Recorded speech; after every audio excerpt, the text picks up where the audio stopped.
Graças e paz, irmãos. Bom dia. Mais uma vez estamos aqui em união para estarmos louvando a Deus, agradecendo a Ele pela vida, por mais uma oportunidade de estarmos vivos e ainda sentindo a graça. Porque em Salmos 63:3 diz que a graça de Deus é muito melhor do que a vida. Então, se nós vivemos hoje, não é porque Cristo morreu por nós e porque Ele nos depositou graça, nos depositou vida e nos depositou um amor que excede todo entendimento. Não conseguimos entender o amor de Cristo por nós e ainda mais imitá-lo. Tentamos imitar o amor de Cristo, mas às vezes somos falhos por causa da nossa condição de pecado, por nossa vida falha, por nós não sermos perfeitos ainda como Ele é. Mas quando se manifestar, nós seremos transformados com o corpo, e nesse corpo nós também viveremos uma forma plena como Cristo viveu. Mais uma vez aqui, estamos sendo intencionais, como nós já falamos bastante nas outras aulas, sobre o outro livro, Igreja Intencional. Nós vamos continuar com o livro Discípulo Radical, do John Stott. Já é a nossa terceira aula dessa semana. Diz respeito a um discípulo, a um servo, aquele que imita Cristo com radicalidade, com raiz. Tem as raízes firmadas num mestre que é acima de todos os mestres, num Deus que é acima de todos os deuses, no Cristo, Filho do Deus vivo. E que Cristo possa ser vivo no nosso meio. Agradecemos pela oportunidade, né, Caetano? E mais uma vez de estarmos aqui dando aula. A princípio, um feliz Dia dos Pais. Feliz Dia dos Pais a todos. Que o Senhor possa estar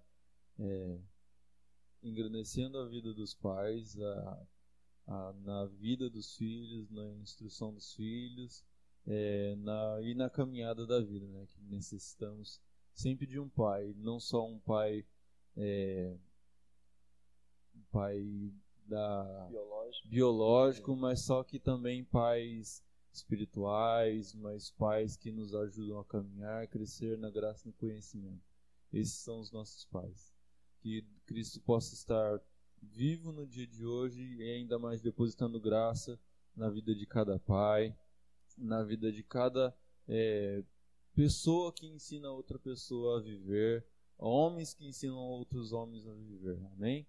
Vamos orar para nós darmos início à aula, agradecendo a Deus, e nós já vamos dar aqui as nossas considerações sobre o tema de hoje, que é um tema bem sugestivo, prático, mas só que de grande importância na nossa vida, né? Ainda mais nesse momento de aprendizado, que é a maturidade. Vamos falar nesse momento sobre a maturidade. Vamos orar mais uma vez e agradecendo a Deus pela oportunidade. Pai querido, Pai amado, te agradecemos por tudo quanto o Senhor tem feito, meu Pai. Muito obrigado pela vida do meu irmão Caetano. Que o Senhor possa estar aqui agraciando com a sua presença, Pai. Fazemos isso para que o Teu nome seja glorificado. Fazemos isso para que o Senhor seja manifesto no nosso meio. Fazemos isso para que o Senhor seja engrandecido, proclamado e glorificado, Pai.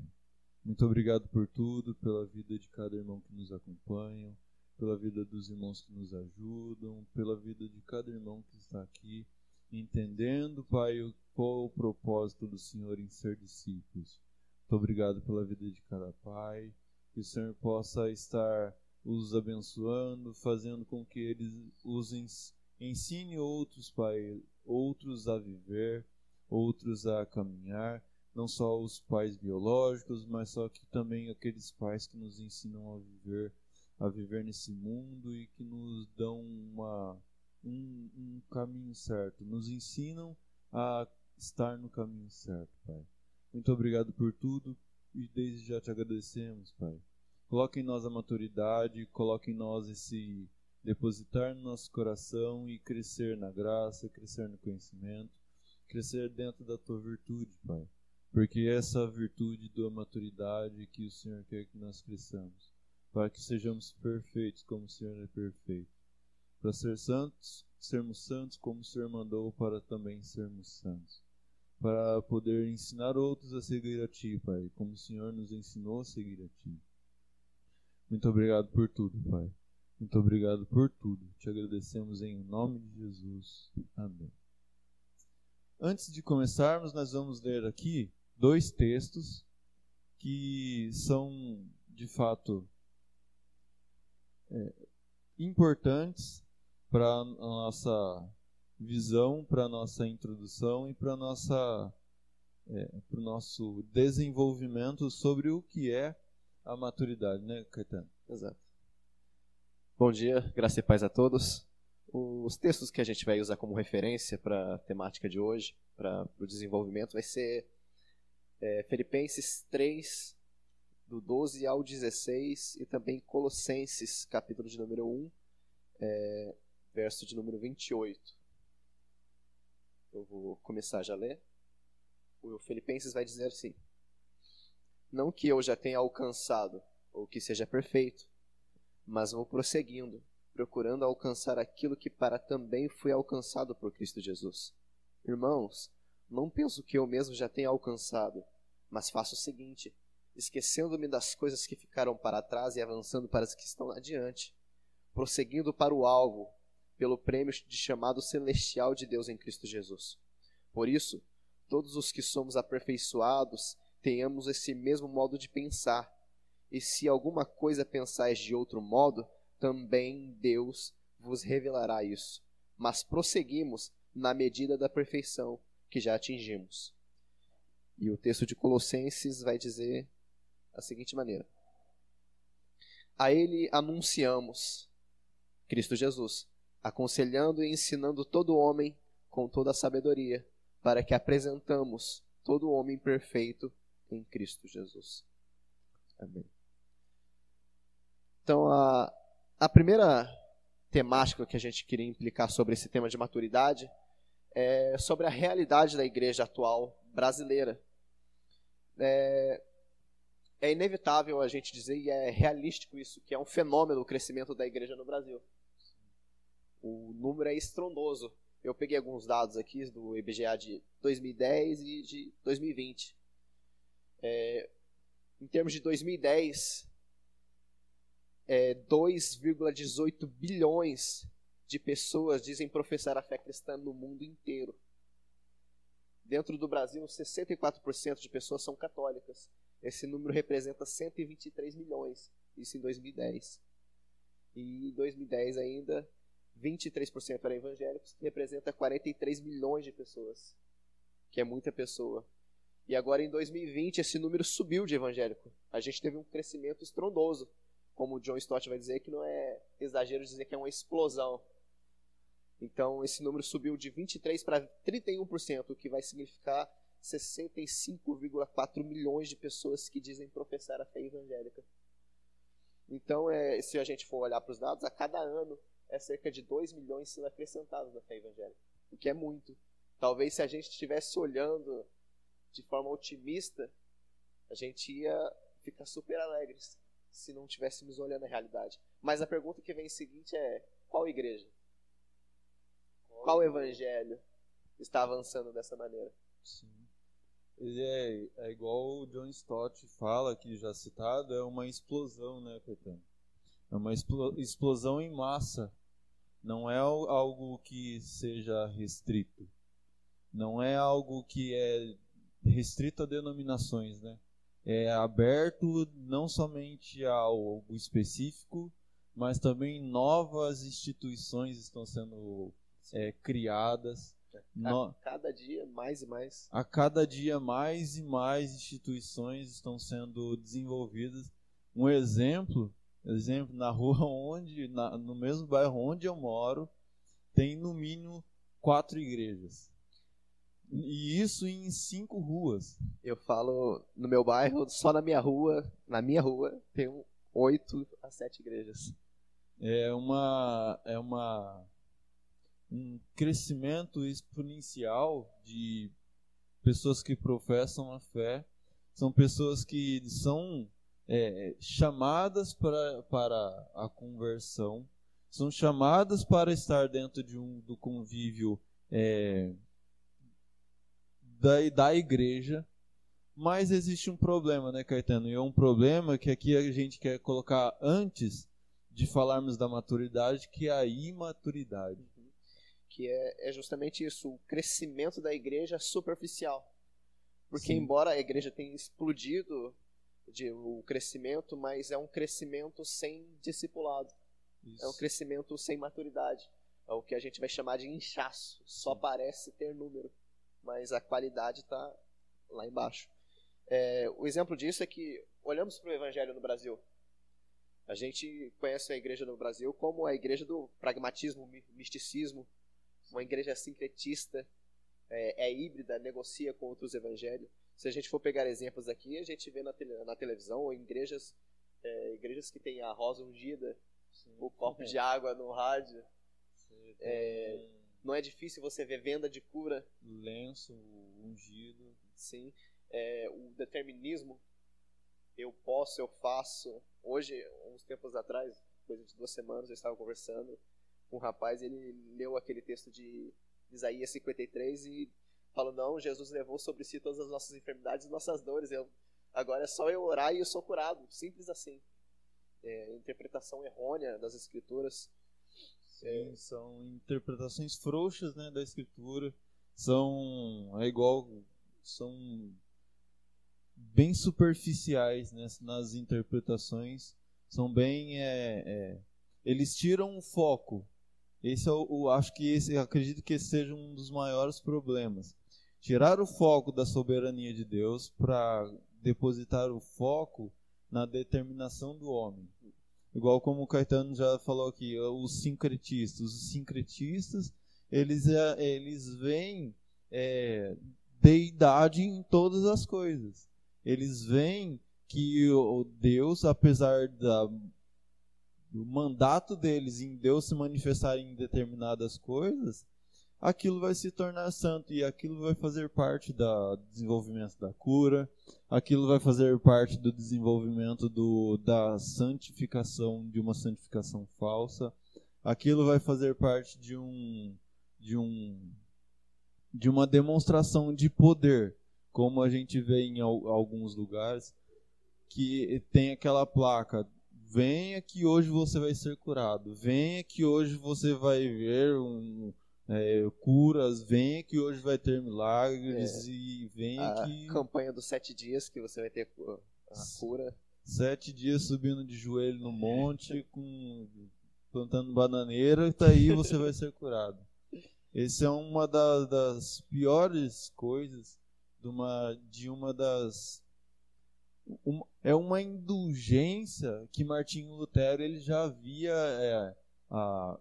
havia combatido há muito tempo atrás. E até hoje esse combate dessa penitência, dessas indulgências, Martinho Lutero até hoje ele é visto por causa das teses dele. Ele escreveu 95 teses e pregou na Capela de Wittenberg contra a venda das indulgências, porque você ia lá, apesar do seu pecado, apesar da sua condição, você ia lá, dava o seu dinheiro, e pegava um documento que falava que você estava isento da pena de morte e você teria que pagar teria que ter um tempo no purgatório para depois você entrar em comunhão com Deus.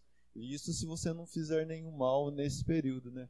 Porque até tem um filme que eu assisti que ele fala de uma visão católica do purgatório. Ele é assim, um cenário de faroeste, que se as pessoas andassem de forma correta no decorrer até do quanto da penitência deles fossem pagas, vinha um carro e levava ele para o céu, um carro branco e levava ele para o céu. Aí, caso a pessoa pecasse pelo menos uma vez, aí direto já passava um carro preto e uma carruagem preta e levava ele para o inferno. E esse um estado que faz com que nós entendamos que a imaturidade no decorrer da vida é vista, né, Caetano? Sim. E outro problema que tem acontecido na igreja é o antropocentrismo, que são cultos destinados aos homens. E isso não é realmente difícil de ver. Embora muitas congregações tenham uma relevância e de fato buscam a Deus, se você for ver no culto, a essência é humanista. É destinado ao homem, louvores para o homem, palavras simplesmente visando para que o homem se sinta bem, não para que ele veja o que é correto segundo as Escrituras, mas para que ele se sinta confortável. Então, tudo está sendo destinado ao consumismo humano, o que eu quero. A igreja o púlpito está sendo um caixa onde você pergunta o que você quer ser servido, e o pastor serve o que a pessoa quer, e você consome o que realmente você quer, não o que de fato precisa. É igual uma vez que o Hernandes Dias Lopes, ele cita isso em uma mensagem. Quando algum pastor foi pregar, né? Eu não sei se você lembra, Caetano, que uma vez um pastor foi chamado alguém para pregar numa igreja. Aí o pastor falou que você não podia falar de dinheiro, que a pessoa que mais dava dinheiro na igreja era uma das pessoas mais importantes. Aí você não poderia falar sobre homossexualismo, porque dentro da igreja, uma das pessoas que mais era influente na igreja era uma pessoa homossexual. Aí tinha outros exemplos, aí falando do judeu, falando de um monte de coisa. Aí ele não poderia falar sobre o quê? Fica difícil. Você tem uma visão fechada do que é o evangelho, porque você tem pessoas, você tem instituições, tem lugares que passam uma linha isolada onde você só pode falar sobre isso.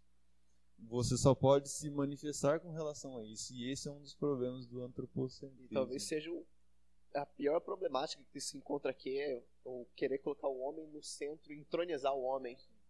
E não é difícil a gente ver no Brasil, a gente já tem milhares de pessoas sendo arrastadas para essa doutrina. A gente viu a teologia coaching em ascensão, homens, pastores que, se não me falha a memória, o David Leonardo é o maior pregador do YouTube, que tem o maior número de seguidores, e foi ele que disse que o centro, você é o centro do coração de Jesus. O Leonardo, nem sei. Foi o que disse que nós nos comparamos a Jesus, somos comparáveis a Jesus. E você vê a troca do louvor, a essência é humanista. Então é o pior perigo. Queremos tomar o lugar de Deus. Sim. É igual o Vitor Azevedo falou, falando dentro do sofrimento humano. Ele fala que Deus não tem poder sobre nada, Deus não é soberano. E quando você fala que Deus não é soberano, você nega a Deus em sua soberania. Então, um dos piores problemas é que ele usa a Bíblia para falar isso. Como que ele vai usar a Bíblia? Como que ele vai ler Salmo 139, que é só sobre a soberania de Deus, onipotência, onipresença, onisciência? Ele sabe de todas as coisas. Salmo 51, que desde o ventre Deus já conhecia a Davi. Como que ele vai negar isso?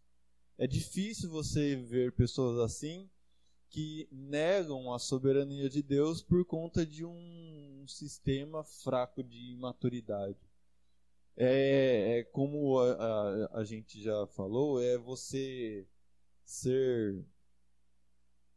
não ter alguém que te discipule de forma correta, é você olhar para a Escritura e ter interpretações frouxas, é você olhar para um cenário desse e falar que Deus não é soberano. Isso vai levar a gente a um grande problema, que é o crescimento da igreja sendo baseado no pragmatismo. O que é o pragmatismo? Não importa os meios, importa o resultado. Então a gente vê uma doutrina frouxa, antropocêntrica, toda errônea, mas que está dando resultado em termos de números de pessoas, Então, muitas pessoas ficam satisfeitas e felizes achando que nós estamos indo em direção correta. Se nós olhamos a nossa realidade baseando-se na Escritura, é para nós ficarmos preocupados. Porque estão indo na contramão, né? Sim. Eu até me lembrei aqui, alguns tempos atrás, cerca de uns 2 meses, eu fiz uma publicação no Facebook sobre algumas doutrinas, praticamente todas eram reformadas. Óbvio que algumas, dependendo da sua posição, da sua cosmovisão, pode ter diferenciações, mas basicamente ali era a doutrina reformada sendo imposta e que é pouco popular hoje, sejamos sinceros. E como toda publicação que não é popular no Facebook, muitas pessoas comentam, e um comentário ali me chamou a atenção. Eu não vou dizer o nome da pessoa, até porque eu não conheço. E ele respondeu assim para mim: você está preocupado com o que está acontecendo dentro da igreja? Vamos evangelizar. Vamos ganhar pessoas para Cristo. E aquilo me chamou a atenção. Eu não pensei tanto na resposta, eu pensei mais se eu deveria responder. E depois de um certo tempo eu resolvi responder, e eu respondi da seguinte maneira. Eu falei: a resposta é sim, eu me preocupo com a condição que está tendo dentro da igreja, já que estamos falando de doutrinas e ideologias ou costume que nada tem a ver com a Bíblia, e sua doutrina infelizmente não está infelizmente presente em muitas das nossas igrejas. E de fato, o evangelismo é um princípio e um dever da igreja, porém não representa a totalidade dos nossos deveres como igreja. Devemos evangelizar sim, doutrinar, discipular, auxiliar os membros mais fracos e necessitados, dentre outros tantos deveres.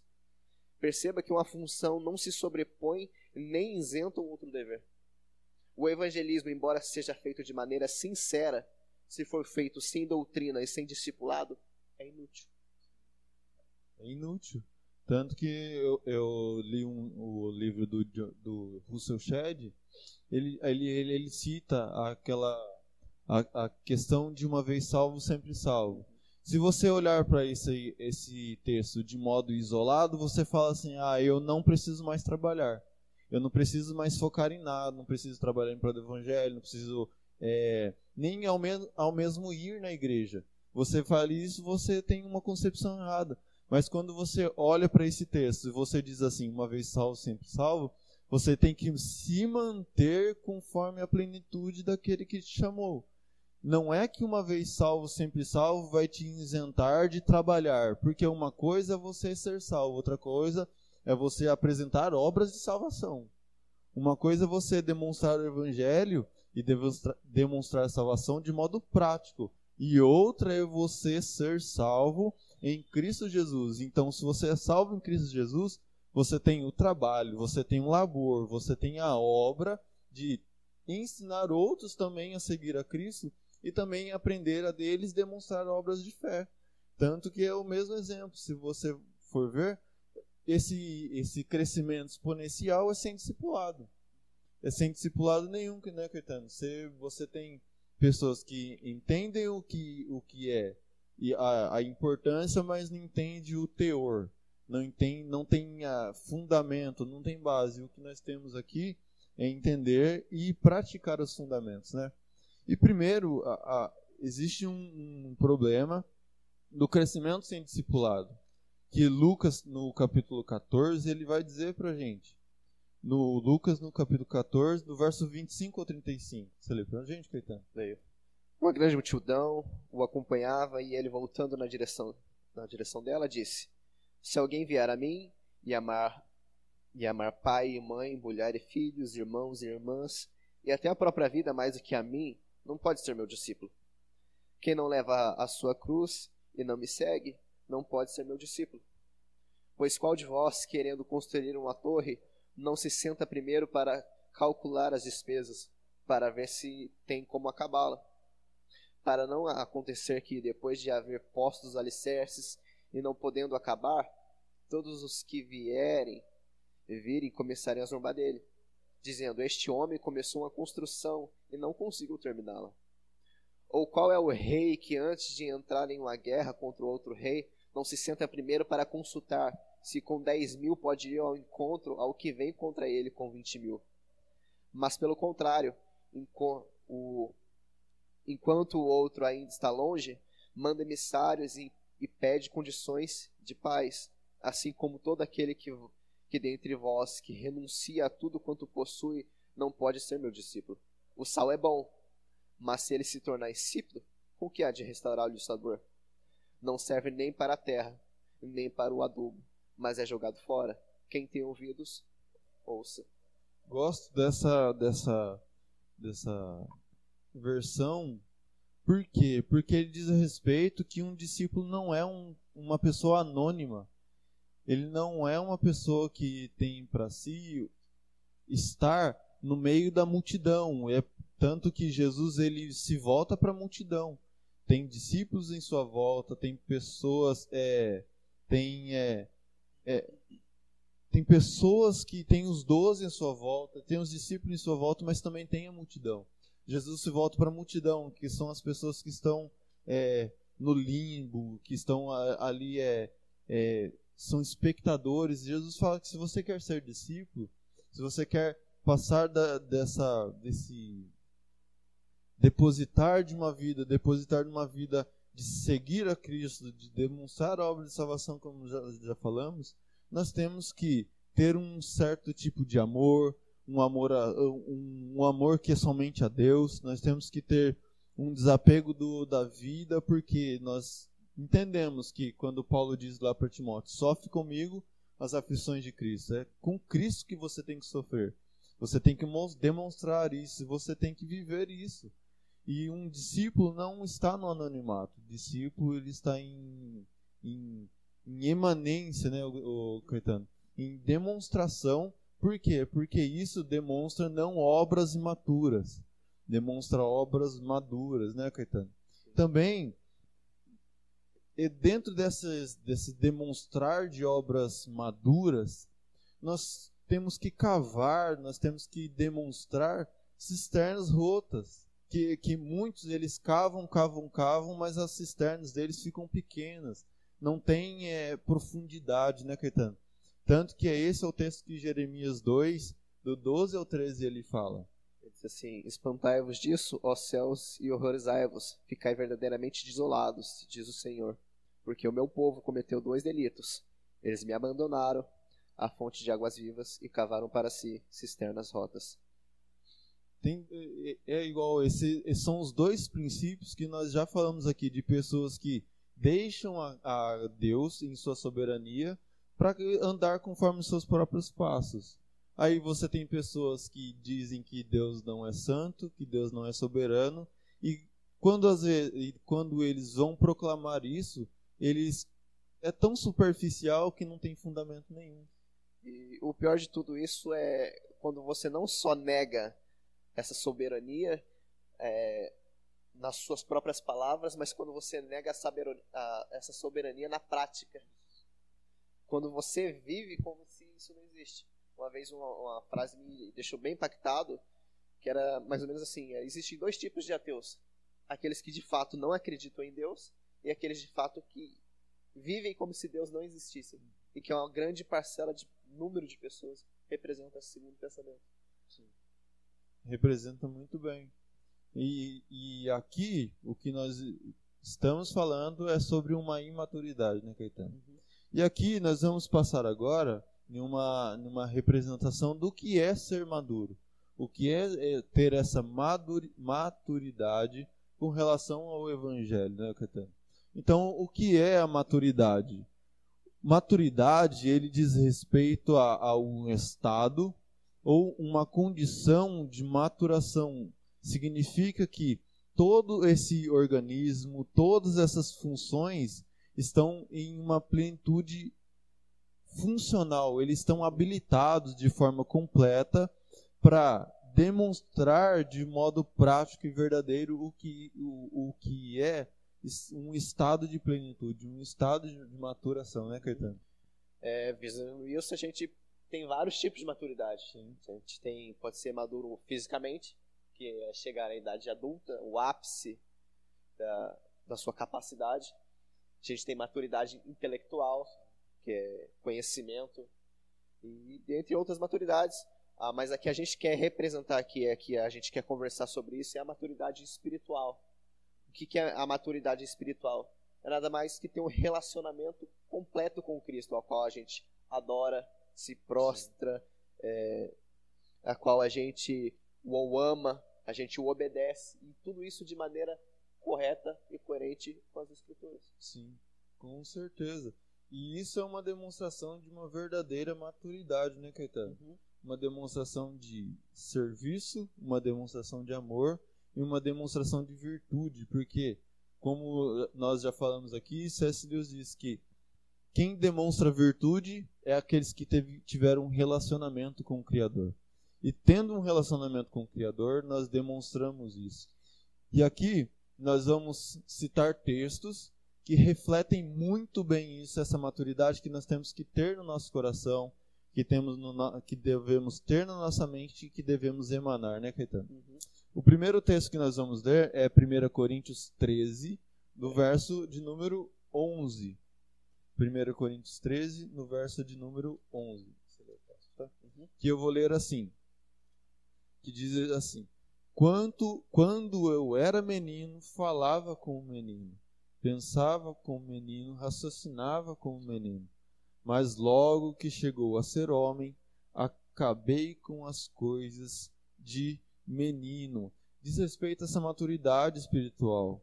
Diz respeito a esse progresso, esse caminhar espiritual. O desenvolvimento em Cristo. O desenvolvimento. Quando você olha para o discipulado radical de John Stott, é isso que ele quer demonstrar no desenvolvimento da capa. É uma raiz que cresce. Você cria fundamentos, você cria uma demonstração viva naquilo que é o discipulado, que é em Cristo, né, Caetano? O segundo texto é 1 Coríntios, capítulo 2, versos de número 6 e 7. É assim: na verdade, falamos de sabedoria entre os que já são maduros. Não, porém, a sabedoria desta era, nem dos seus governantes, que estão sendo conduzidos a nada. Mas falamos do mistério da sabedoria de Deus, que esteve oculto, o qual Deus preordenou antes dos séculos para a nossa glória. O 15 e o 16. Mas aquele que é espiritual compreende todas as coisas, ao passo que ele mesmo não é compreendido por ninguém.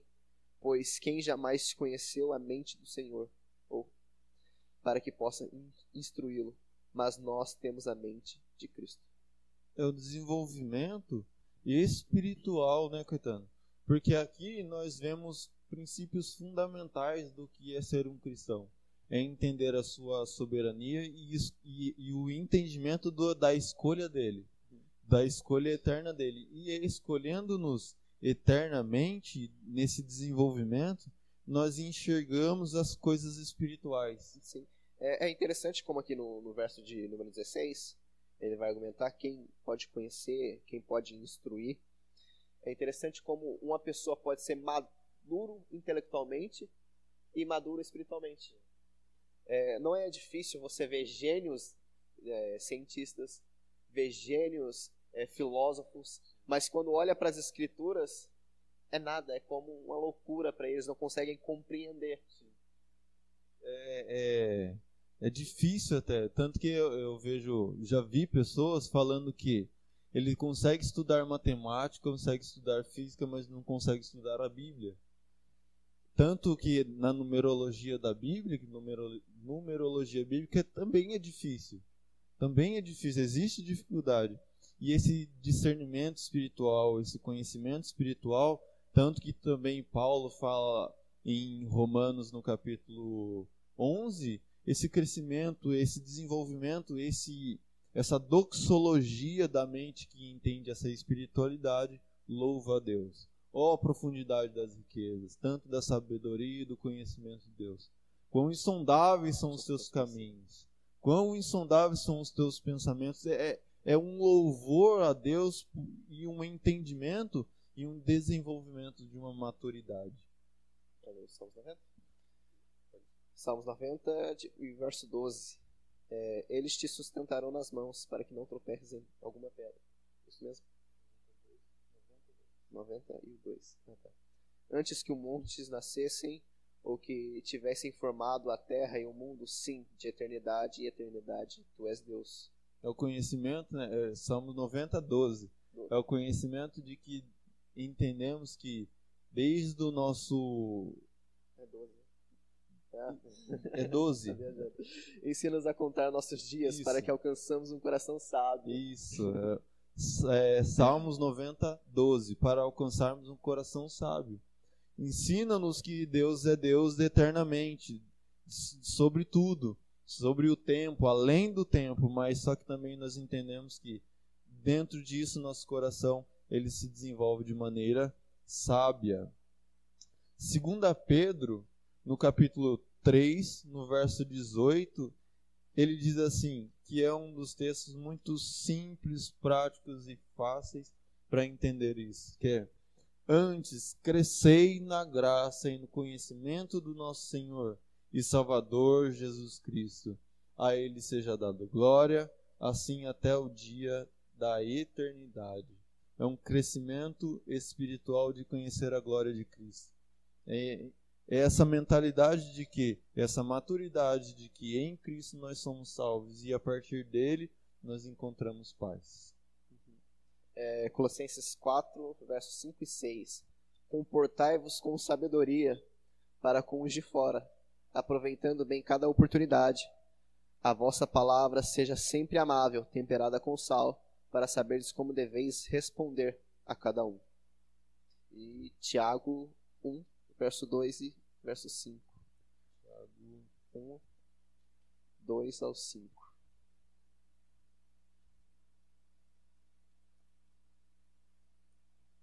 Tiago 1, verso 2 ao 5. Ele diz assim: meus irmãos, tende por motivo de grande alegria passardes por provações, sabendo que a prova da vossa fé desenvolve a perseverança. Ora, a perseverança deve terminar a sua obra, para que sejais maduros e completos, não tendo falta de coisa alguma. Ora, se algum de vós tem falta de sabedoria, peça a Deus, que todos dá liberalmente e não censura, e lhe será dado. O verso 6 diz assim: peças, porém, com fé. Peça com fé que Deus vai instruí-lo em sabedoria e que Deus vai depositar uma maturidade, uma espiritualidade profunda que você vai desenvolver, vai criar raízes fundamentadas em Cristo. Então, agora, visto que a maturidade é um desenvolvimento natural do salvo e não só que vai ser natural, falando de que você chega e vai acontecer, não, mas que é uma maneira natural batalhar pela maturidade, a próxima pergunta que vai surgir é como a gente consegue ser maduro. Sim. Como nós conseguimos desenvolver uma vida madura, uma vida com não só com simplicidade, mas só que também com profundidade nesse relacionamento. Como nós já lemos, Colossenses no capítulo 1, no verso 28, diz muito bem isso. Que a ele anunciamos aconselhando e ensinando todo homem com a sabedoria para que apresentamos todo homem perfeito em Cristo. Então, essa é justamente a resposta. Anunciamos Cristo de maneira aconselhando na sabedoria para apresentar o homem perfeito a Cristo. Sim. É simples, é como Paulo, ele cita em 2 Timóteo, no capítulo 3, verso 16 e 27. Esse estando ensinando, esse ensinando é a mesma expressão que está lá em Timóteo, no capítulo 3, no verso 16, se não me falha a memória. Isso. Versos 16 e 17. Isso. Toda a escritura é divinamente inspirada e proveitosa para ensinar, para repreender, para corrigir, para instruir em justiça, a fim de que o homem de Deus tenha capacidade e pleno preparo para realizar toda boa obra. É a mesma linguagem que Paulo fala aos Colossenses.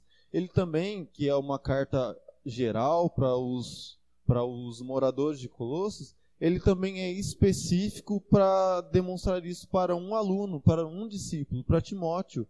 Ele fala: se o ensino é para a igreja, o ensino também é particular. E você, quando você é instruído, quando você está em Cristo, isso sim faz com que estejamos de modo em crescimento, em processo de maturação, né, Caetano? Efésios 4:13. Até que chegamos à unidade da fé e do pleno conhecimento do Filho de Deus, ao estado de homem feito, à medida da estatura da plenitude de Cristo. Estando à medida da plenitude de Cristo.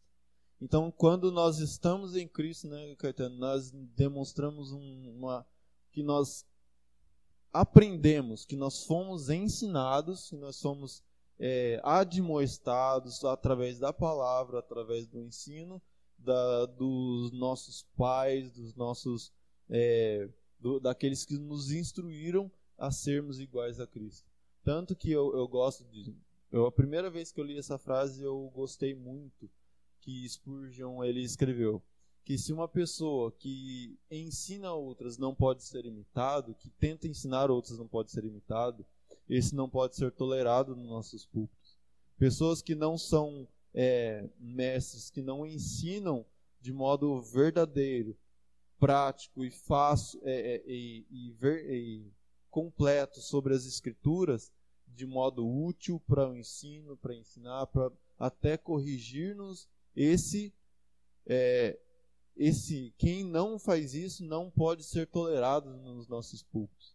Esses de uma teologia coach que faz com que o homem seja glorificado, para mim, uma opinião minha, não pode ser tolerado, porque eles demonstram mais um amor por eles mesmos e por aquilo que eles acham, mas não por aquilo que a própria Bíblia fala. Exato. Aí a gente vai levar para a próxima temática, que é se nós sabemos que a maturidade é alcançada em Cristo, onde encontrar o verdadeiro Cristo, o Cristo genuíno. E isso é um tema que a gente já tem batido em outros domingos que a gente vem ensinando, que é justamente nas Escrituras. Na nossa regra de fé e prática, é onde de fato encontramos o Cristo verdadeiro. João 5:39. João 5,39 diz assim: examinai as Escrituras, porque pensais ter nelas a vida eterna, e são as Escrituras que testificam de mim. Jesus testificando dele mesmo através das Escrituras. Exato. Quando o povo estava perdido, procurando saber, Jesus repreende o povo: vocês não me conhecem, mas as Escrituras estão testificando Sim. de mim. É impressionante como isso consegue ser atual hoje. Sim. As pessoas acham ou não conseguem encontrar um Cristo, não conseguem reconhecer Cristo como Senhor da maneira bíblica, e não fazem isso porque não consultam as Escrituras, porque as Escrituras de Gênesis e Apocalipse mostram o Cristo verdadeiro e soberano. É o tema central do livro. Justamente, que Cristo é a centralidade da Bíblia, no sentido com a sua redenção, é a centralidade da Bíblia. É tanto que os próximos versículos dizem assim: contudo não quereis vir a mim para terdes vida, vir a Cristo. E não aceito glória dos homens. Jesus já fala: não aceita a glória de homens. Agora somente está em Cristo. Se a redenção, como o Caetano diz, está em Cristo Jesus, para onde quem nós temos que ir? É em Cristo. Somente em Cristo, né, Caetano? A gente vai ver em João 1 que ele vai dizer que ele é a própria palavra, ele é a palavra manifesta Sim. de Deus, ou seja, o Deus manifestado em carne, ele é o próprio Deus. E a gente, vamos lá para Colossenses, capítulo de número 1, verso de número 15, e Romanos 11. Se você puder ler, é basicamente a mesma coisa que eu dizer. Colossenses 1, 15, que diz assim: ele é a imagem do Deus invisível, o primogênito de toda a criação. Romanos vai dizer basicamente a mesma coisa, se você puder consultar. Mas a gente vai ver que se as Escrituras testificam de Cristo, se Ele é a própria palavra, Ele é o próprio Deus encarnado, e que tudo é para Ele, dele, por meio dele, então nós compreendemos que ignorar as Escrituras é ignorar o próprio Cristo. Se ignorarmos as Escrituras é ignorar o próprio Cristo. De maneira que se a gente também conhecemos as Escrituras, nós conhecemos a Cristo. Sim. Tanto que as Escrituras revelam a Cristo. Os profetas falaram daquele que era o Cristo. Os profetas falavam de Cristo. Tanto que eu gosto de uma expressão do Isaltino Gomes Filho, que as estrelas, quando brilhavam próximo ao nascimento de Cristo, eles refletiam que Cristo ele estava vivo. Cristo ele estava vivo e ele estava, conforme Paulo diz em Gálatas 4, que veio a plenitude do tempo, se manifestou ali, e as estrelas proclamaram isso.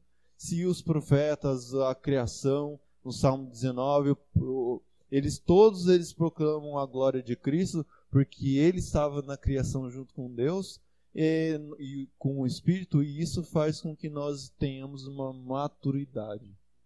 Tenhamos dentro da igreja, dentro do princípio fundamental da igreja, da maturidade, que estamos crescendo em Cristo, vivendo em Cristo. E se nós estamos crescendo, vivendo, partindo para o entendimento da glória de Cristo, nós vivemos uma plenitude correta e sincera de uma maturidade dentro da igreja, né, Caetano? Então isso vai levar a outra pergunta, que é: para quem é esse chamado à maturidade? Para quem essa correção aqui que Paulo está exortando? De fato, a gente pode se colocar tanto no lugar daquele que está sendo exortado, como a gente pode também se colocar como aquele que está exortando. E olhamos aqui, Paulo ele vai dizer que a ele anunciamos, aconselhando e ensinando todo o homem com toda a sabedoria, para que apresentamos todo de novo perfeito. Aqui, embora textualmente, de forma expositiva, provavelmente estava acontecendo uma heresia em Colossenses, que era provavelmente o gnosticismo, e que estava tendo uma divisão na igreja sobre... então Paulo vai,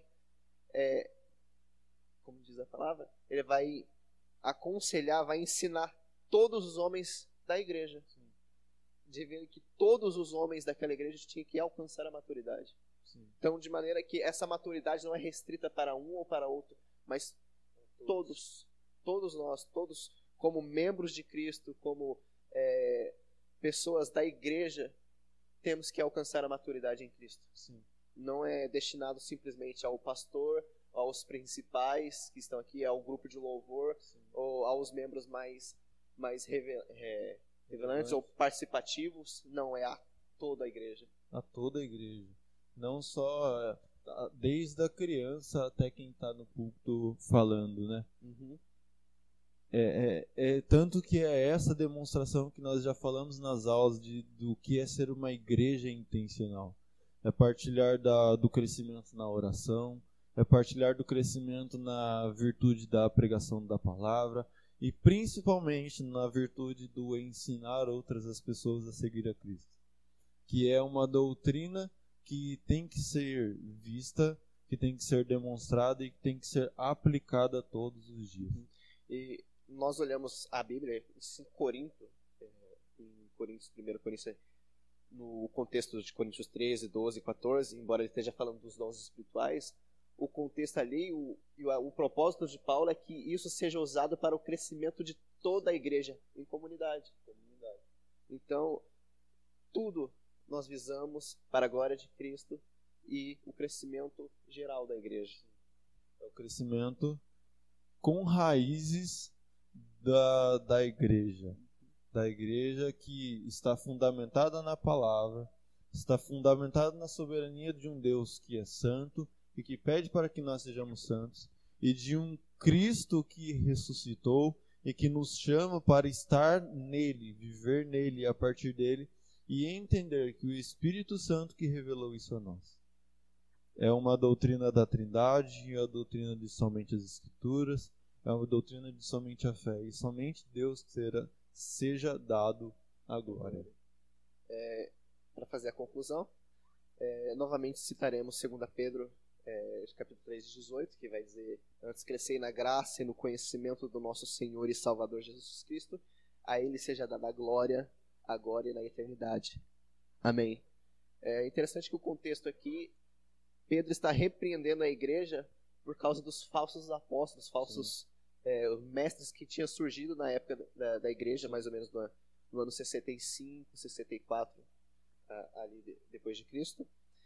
E estavam entrando dentro da igreja, fazendo que os irmãos perdessem a sua fé em Cristo, ou distorcendo a fé em Cristo. E Paulo vai dizer o quê? Paulo não, Pedro. Crescei na graça, antes de tudo isso, crescer na graça e no conhecimento de nosso Senhor e Salvador Jesus Cristo. Sim. Viu que a maturidade é a essência para justamente o que você tinha falado bem no começo, sobre a perseverança dos santos. Para perseverar em Cristo, precisamos ter a maturidade, gerada pelo próprio Cristo. E a gente vai olhar em Filipenses, onde ele vai dizer que tanto o querer quanto o efetuar é o próprio Cristo. Quando a gente começa a lutar, nós vamos vendo que Cristo está lutando conosco, nos ajudando dia após dia até essa maturidade em Cristo. Com certeza. E gostei da expressão aqui no verso 17, que ele diz: guardai-vos pelo engano dos homens perversos. Guardai-vos dos homens perversos. E aqui nós estamos ensinando outros a guardar o coração dos homens perversos. Com maturidade, né, Keita? Com maturidade, que é aquilo que Deus quer que nós demonstremos. Que quer que nós revelemos a soberania de Deus e a supremacia de Cristo em todas as esferas da vida, e ainda mais crescendo. Que é esse o propósito do discípulo radical, esse é o propósito de uma verdadeira maturidade. Queremos agradecer os irmãos por estar nos acompanhando, que Deus possa estar colocando essas verdades nas mentes dos irmãos, que os irmãos possam crescer, que os irmãos possam estar no conhecimento da plenitude da verdade, e que Cristo possa ser demonstrado de modo vivo e eficaz na vida dos irmãos. Que Cristo seja vivo e que mais uma vez possa ser demonstrado de modo verdadeiro nesse domingo e ainda mais à noite, que é ceia. Que os irmãos possam ficar na paz de Cristo Jesus. Caetano traz as considerações finais e a oração para a gente terminar. Amém? Amém.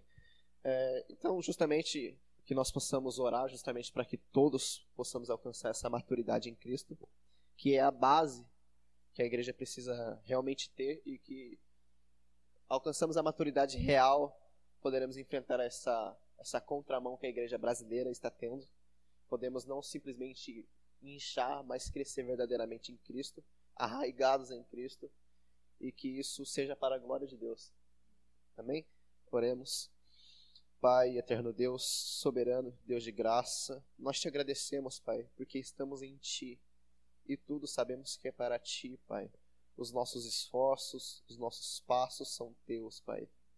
O que te pedimos, Pai, é que o Senhor nos esforce, Pai, os nossos pés cansados, Pai. Que o Senhor movimente os nossos braços, Pai, para que possamos percorrer, Pai, a caminhada da fé, Pai, com perseverança, Pai. Que o Senhor nos ajude, Pai, a entender com mente de Cristo, Pai, as Escrituras de maneira plena, Pai, para que possamos Te glorificar, Pai, no nosso andar, no nosso falar, Pai, na nossa vida prática, Pai. Que possamos ter a Tua palavra enraizada no nosso coração, Pai, para que possamos saber de fato qual é o pensamento do Senhor sobre a respeito de tudo que devemos fazer, Pai. Que possamos ter, Pai, o Senhor enraizado através das Escrituras, Pai, e através da nossa fé, Pai, no nosso coração. E que possamos Te glorificar, Pai, alcançando a maturidade em Cristo, Pai. E reconhecendo que tudo isso, embora nos esforçamos, Pai, para fazer, tudo isso vem de Ti, Pai.